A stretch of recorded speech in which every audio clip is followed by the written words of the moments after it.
All right, what is up? Welcome back to Nismology. I have a little update for the GTR. As you can see there, that lip is hurt. It is hurt. So that lip is hurt. Oh my God, I hate looking at this. So that's why it's gonna get fixed. Right now, the GTR is not operational. Doesn't have an ECU inside of it. Had to send the ECU back to Link. Since I had like the earlier version of the G4X. They are going to update it and send it back to me. But the shipping on that, you would not imagine how much it costs to ship from here in Japan to New Zealand. And also, I shipped my Ames dash, the digital dash I have on there. I shipped that also because it had to get a hardware update. All right, everything had to get hard. I guess this is the perfect timing for it to happen. So I sent both of them off at the same time. Let's take a wild guess of how much that costs. Leave it in the comments below.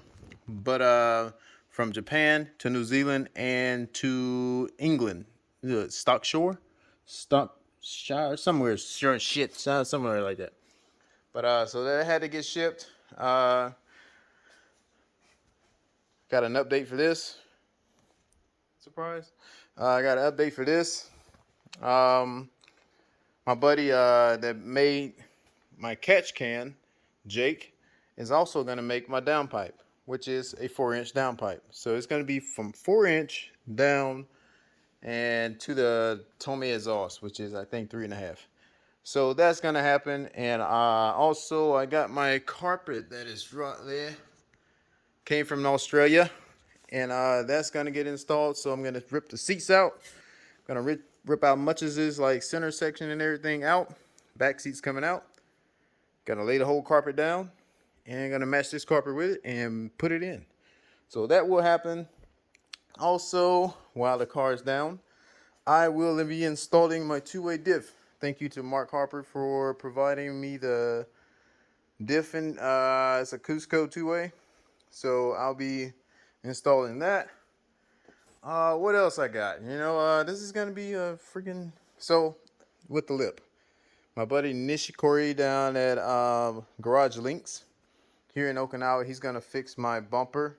And also, he's going to paint my bumper and the lip again. As you can see, I got a lot of chips in there from stuff. Stuff. So, I'm going to ask him to paint that just a little bit thicker with clear. A little bit thicker clear there. I'm debating on even taking my hood just to get a little bit thicker clear on there also. I know people are gonna say use like the PPF, but I want it to be like super good without a lot of paint chips and stuff. So that's gonna happen. Also, I think my slave cylinder went out as I was bringing the car in the other day. So I have a slave cylinder rebuild kit. Hopefully it fits. If not, then I'm just gonna have to order a new slave cylinder. Hopefully that's it, guys. But just a small update from Nismology. That's it. Let's get to work.